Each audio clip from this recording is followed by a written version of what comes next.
Olá! O nosso assunto de hoje é cinética química. O que é cinética química? Cinética química é a parte da química que estuda a velocidade das reações, a rapidez das reações, e também vai estudar os fatores que influenciarão nessa velocidade, ok? Vamos observar o esquema aqui abaixo. Observem só, esse esquema está representando uma reação química. Então, nós temos na cor vermelha reagentes e na cor azul produto. Observe aqui no tempo igual a zero. No tempo igual a zero, temos apenas bolinhas vermelhas, ou seja, no tempo zero não temos produto, nós só temos reagentes, ok? Então, olha só, começou a reação. Quando chegamos no tempo 20, percebemos uma redução na quantidade de bolinhas vermelhas. Ou seja, as bolinhas vermelhas foram consumidas, o reagente foi consumido para a formação de produto, ok? No tempo 40, percebemos uma redução maior das bolinhas vermelhas, ou seja, houve um consumo ainda maior do reagente, okay? E um aumento na quantidade de produto, certo? Então, olha só, o que seria velocidade? Velocidade é uma grandeza que mede a quantidade de produto que é formada ou a quantidade de reagente que foi consumida numa reação, e isso por unidade de tempo, ok?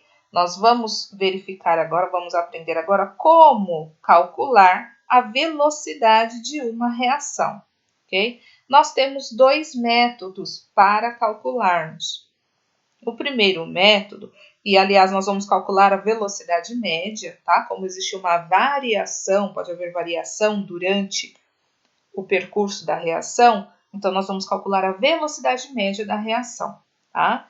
Então, nós temos duas formas. A primeira forma é calcular a velocidade média em relação a um dos componentes. E a segunda forma é a velocidade média da reação. Ok? Nós veremos isso em exemplos práticos, ok? Então, olha só. Como é que a gente calcula a velocidade média? Em módulo. Por que em módulo? Porque quando se trata, por exemplo, de reagente, você vai perceber que a variação, o que é variação? Variação é sempre estado final menos estado inicial. Toda vez que você fizer encontrar a variação para o reagente, você sempre terá o valor negativo, ok? Por quê? Porque está havendo um consumo.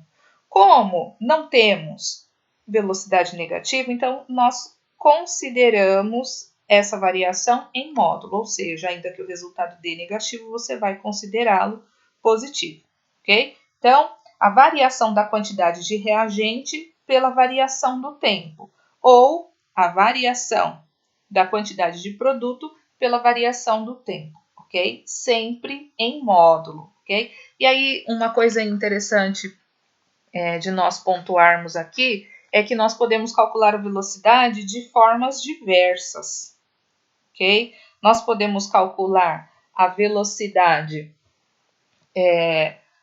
falando, por exemplo, em relação à quantidade de matéria, que seria número de mols, ok? Você pode calcular por quantidade de massa, poderia ser em gramas, quilos, ok? Poderia ser por volume, ok? Então, você pode expressar a quantidade de reagente ou produto de diversas formas, ok? Assim como o tempo também. O tempo pode ser em hora, pode ser em minutos, pode ser em segundos, ok? Uma outra forma de calcular você vai fazer o cálculo, né, da espécie e vai dividir pelo seu coeficiente, ok? O que acontece aqui? A partir da velocidade de um dos participantes da reação, é possível, através da estequiometria, encontrarmos a velocidade de outros participantes da reação, ok? Então, eu vou começar a falar a respeito dos exemplos para que nós possamos ver de maneira mais prática isso que a gente está falando aqui. Esse exercício aqui é do caderno de atividades, ok? Da página 17, o exercício número 2. Tá? Então, vamos ver aqui como é que a gente calcula a velocidade das reações, ok? Então, nós temos aí esse exercício que diz o seguinte: você tem uma tabela e essa tabela está mostrando a decomposição da água oxigenada em gramas, ok? Por que decomposição? Como é que eu sei que é decomposição? Se você observar aí, olha, você tem no tempo zero 408, depois diminuiu para 306 em 2 minutos, em 4 minutos para 238 e em 6 minutos para 170, ou seja, está havendo consumo de água oxigenada. Logo, a gente pode concluir que o H2O2 é reagente, ok? Então, observe só. Na letra A, o exercício pede para nós a velocidade de decomposição em gramas por minuto no intervalo de 0 a 4 minutos, ok? Então, no intervalo de 0 a 4. 0 a 4. Então, tá aqui. Então, olha só. A velocidade média em relação ao H2O2 é igual a... Vamos fazer a variação em módulo, certo? Da quantidade dividido pela variação do tempo. Então, olha só. Lembre-se, variação é sempre estado final menos inicial. O estado final está aqui, em 4 minutos. Ou seja, 238 menos 408 em módulo, dividido por 4 menos 0, igual... Quanto é 238 menos 408? Você vai perceber que é menos 170, mas nós vamos considerar 170. Dividido por 4, chegamos então ao valor de 42,5 gramas por minuto, ou seja, a cada minuto 42,5 gramas de água oxigenada sofre decomposição, ok? Essa é a velocidade. Agora aqui, a velocidade média de decomposição da água oxigenada expressa em mol por minuto, no mesmo intervalo de tempo. Se é no mesmo intervalo de tempo, então a gente pode partir do cálculo que fizemos no exercício anterior, certo? Então, olha só, o exercício forneceu para nós os dados que precisamos para cálculo da massa molar. Então, nós temos aqui 1 grama de hidrogênio, de acordo com a tabela periódica, vezes 2, certo? Que vai dar 2. E 16 gramas do oxigênio, vezes 2, que vai dar 32. 32 mais 2, 34 gramas por mol. Ok? Então, primeiro a gente calcula a massa molar do H2O2. Feito isso, então, nós já temos uma relação. Então, nós temos que 1 mol de água oxigenada equivale a 34 gramas. E nós já calculamos aqui, né? Ó, nós já calculamos a massa. Então, 42,5 gramas equivalerão a X mols. Então, X é igual a 42,5 gramas vezes 1, dividido por 34. Ok? Quanto é 42,5 dividido por 34? 1,25 mol por minuto. Ou seja, a cada minuto, 1,25 mol são consumidos, ok? Se decompõem. Na letra C, o exercício pede para nós a velocidade média de formação de O2, expressa em mol por litro no mesmo intervalo, de 0 a 4 minutos, de acordo com a equação de decomposição da água oxigenada. Olha só que coisa interessante. Aquilo que eu falei para vocês. Quando você determina a velocidade de um componente da equação, da reação química, você consegue determinar dos outros a partir do coeficiente estequiométrico. Ok? Então, nós temos a velocidade da água oxigenada, a gente pode determinar a velocidade da água e pode determinar a velocidade do O2, fazendo uma simples regra de 3. Ok? Então, o exercício perguntou em relação ao oxigênio, a formação de oxigênio, ok? A velocidade de formação de oxigênio. Então, nós já temos a velocidade de decomposição da água oxigenada, agora a gente vai relacionar com o coeficiente estequiométrico do oxigênio. Então, de acordo com a equação, olha, nós temos 1 mol de água oxigenada, ok? Que está formando meio mol de O2. Então, a gente começa por aí. Então, 1 mol de H2O2 está formando meio mol de O2. Ok? Nós já descobrimos aqui a velocidade em mol da água oxigenada, mol embaixo de mol, ok? Da água oxigenada. Então, ó, 1,25 mol da água oxigenada vai produzir X mols de oxigênio, ok? Então, olha, quando você faz esse cálculo, X é igual a 1,25 mol vezes meio dividido por 1. E aí, quanto que é? 1,25 vezes meio é igual a 0,625. Ok? Então, ó, a gente consegue determinar a velocidade dos outros participantes através de uma simples regra de 3, ok? Se nós quiséssemos, por exemplo, determinarmos também da água. Aqui nós temos 1 mol para 1 mol, ou seja, 1 mol de água oxigenada produz 1 mol de água, logo 1,25 também está para 1,25 de água, ok? Então, a velocidade seria a mesma. E aí, agora falando em relação à segunda fórmula que nós vimos aqui, olha. A segunda fórmula que temos aqui, ó, que é a velocidade média da reação. Você tem lá a variação da quantidade de reagente por unidade de tempo dividido pelo coeficiente dos reagentes tem que ser igual a dos produtos. Isso você pode fazer para todos os participantes, ok? Então, olha só que coisa interessante. A velocidade tem que ser igual. Então, olha só, vamos verificar. Se você fizer essa prova e der tudo certo, significa que os seus cálculos estão corretos, ok? Então, agora a gente vai conferir. Vamos ver se é verdade mesmo.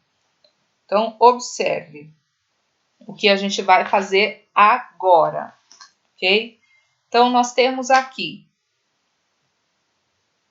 velocidade média da reação. Agora, a gente vai dividir pelos coeficientes, ok? Então, primeiro, a velocidade, a gente vai pegar aqui a velocidade do H2O2, ok? A gente vai dividir pelo coeficiente estequiométrico, que é 1. Tem que ser igual à velocidade da água, ok? Dividido pelo seu coeficiente estequiométrico, que também é 1. Que tem que ser igual à velocidade do oxigênio dividido pelo seu coeficiente estequiométrico, que é meio. Então, olha só, vamos ver. 1,25. Se der tudo igual, significa que os nossos cálculos estão corretos. 1,25 dividido por 1, 1,25, ok? Da água também vai ser 1,25, porque tem a mesma quantidade de mols, de acordo com a estequiometria da equação, ok? Então, também deu 1,25. Agora, o oxigênio. O oxigênio, a velocidade dele foi de 0,625, dividido pelo coeficiente estequiométrico, que é meio. Então, dividido por meio, vai ser igual a 1,25, ou seja, nossos cálculos estão corretos. Tudo bem, galerinha? Ok? Vamos voltar aqui, vamos fazer mais alguns exercícios. Olhem só. Mais um exemplo. Temos aqui, ó. Consideremos a reação A mais B formando C mais D. Realizando-se num sistema fechado, então a quantidade em mols de C foi determinada em 2 instantes, no tempo T1 e tempo T2. O exercício quer que a gente calcule a velocidade média, certo? Então, olha só, como faremos isso? Então, a velocidade média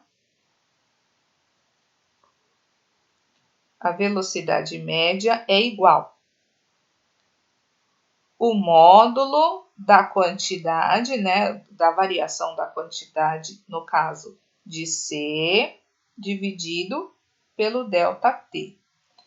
Então, olha só. Então, é quantidade final menos inicial. Então, vai ficar em módulo 3 menos 2, certo? Porque o nosso, ó, T2, o tempo 2 aqui, 3, ok? E embaixo, na variação do tempo, nós temos 20 menos 10, ok? Então, 3 menos 2 é igual a 1. E 20 menos 10 é igual a 10. 1 dividido por 10, 0,1. 0,1 o quê? Mol por minuto. Ou seja, a cada minuto, 0,1 mol de C é formado. Ok? Exemplo 2.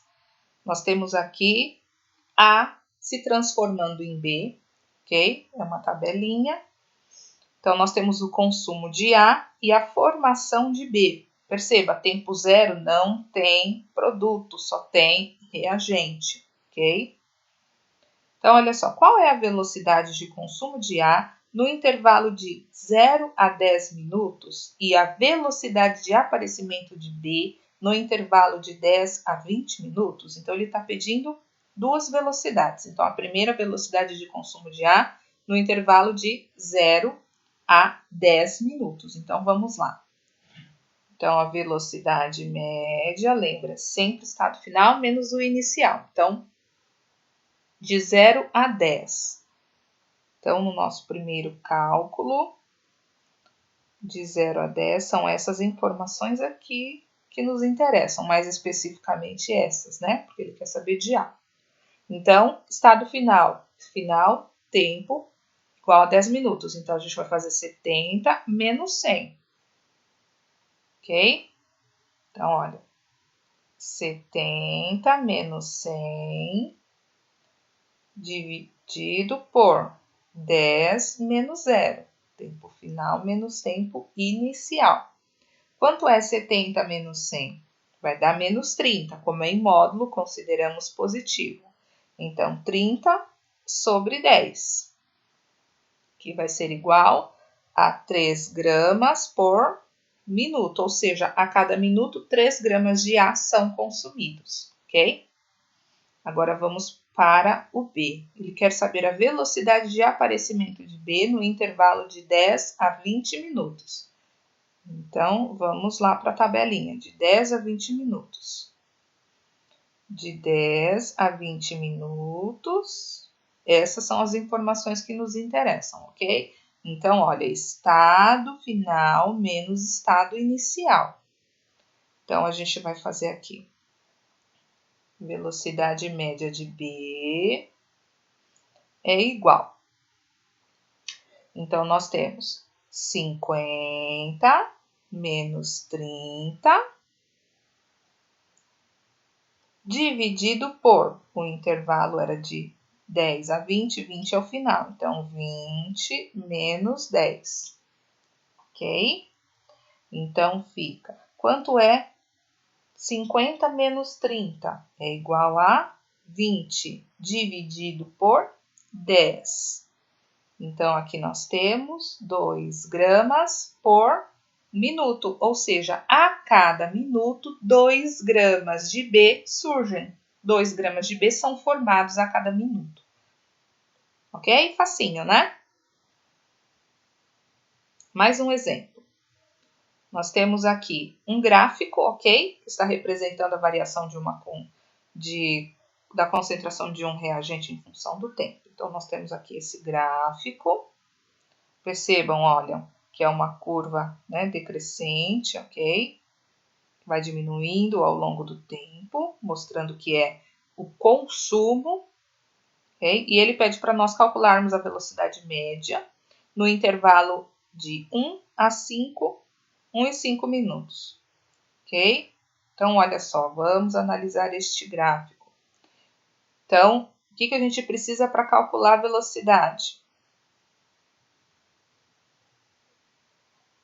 Só um minuto. O que a gente precisa aqui? Então, nós temos o estado final e o estado inicial. Percebam aqui, olha só. Tempo igual a 5, ok? Então, esse é o final. E aqui nós temos o inicial, ok? Ó. Então, aqui nós temos concentração final e aqui concentração inicial, ok? Então, olha só, vamos voltar aqui para calcularmos.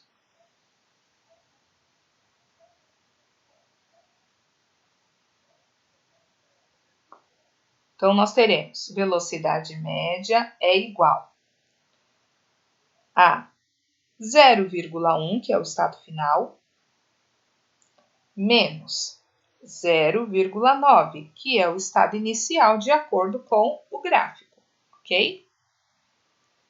Dividido por tempo final, que são 5 minutos, menos tempo inicial, 1 minuto, ok? Então, 0,1 menos 0,9 é igual a 0,8. Dividido por 5 menos 1 é igual a 4. Logo, nossa velocidade média é igual a 0,2 mol por litro vezes minuto. Ou seja, a cada minuto 0,2 mol são consumidos, ok? Muito bem, facinho, né?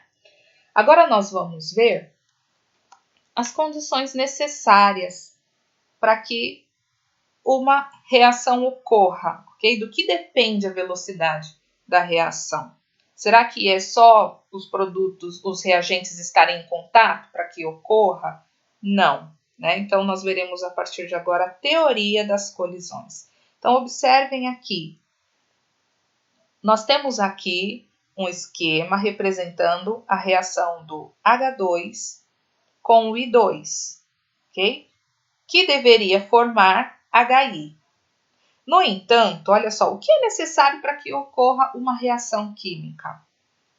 Primeiro, é necessário que haja a quebra das ligações, ok? Então, os reagentes precisam ter suas ligações quebradas para que haja a formação de novas ligações, o rearranjo dos átomos e a formação dos produtos, ok? No entanto, olha só o que está acontecendo aqui. Olha como essas moléculas estão se chocando. Ó, estão se chocando por essa parte e essa parte aqui. Será que vai haver quebra da ligação? Não, não vai, porque a orientação não é favorável, ok? A orientação não é favorável desta forma. Então, aqui nós podemos concluir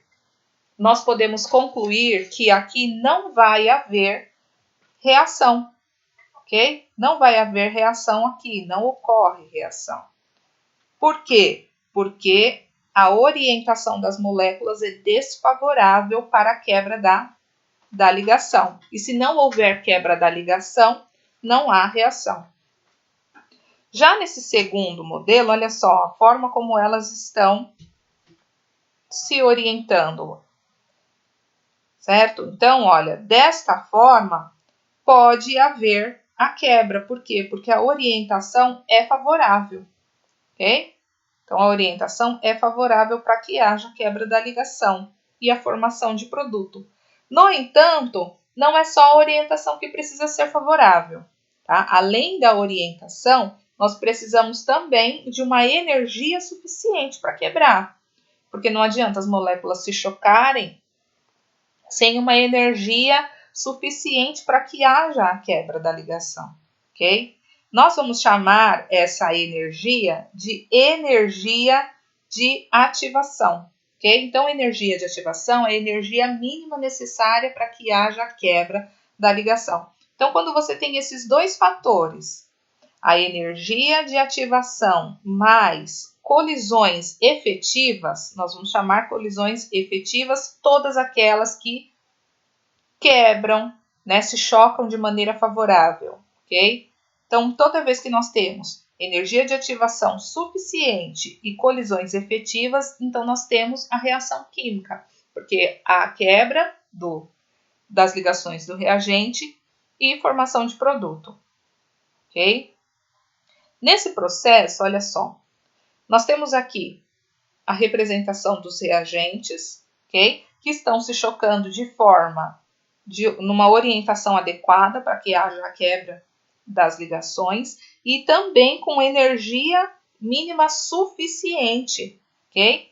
Para que haja essa quebra.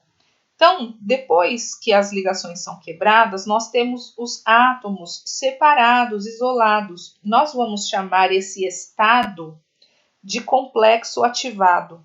Okay? Então, o complexo ativado é um estado intermediário entre reagente e produto. Tá? Então, quando você quebra as ligações dos reagentes, você tem os átomos isolados, formando um complexo ativado, que é um composto instável que necessita formar novamente as ligações. Okay? E assim ele se rearranja, formando produto. Então, nós temos reagentes, complexo ativado e depois a formação de produto, ok? Então, complexo ativado é um estado intermediário entre reagente e produto.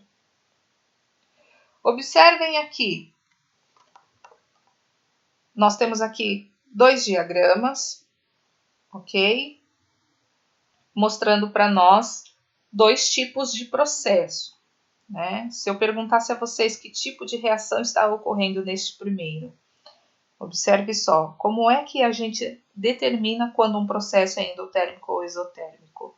Toda vez que o ΔH for maior que zero, significa que é endotérmico. Se o ΔH for menor que zero, é exotérmico. Então, olha só, vamos analisar este gráfico. Temos aqui, ó, HP e aqui HR, certo? Então, aqui você tem a entalpia do reagente e aqui você tem a entalpia do produto. Então, vamos colocar números só para aqueles que têm um pouco de dificuldade compreenderem. Suponhamos que aqui seja 10, aqui 30 e aqui nesse pico desta curva, onde temos o complexo ativado, temos 100, ok? Eu quero saber a variação da entalpia para determinar se essa reação é endotérmica ou exotérmica. Observe só o que a gente vai fazer. ΔH é igual a HP. Quem é HP?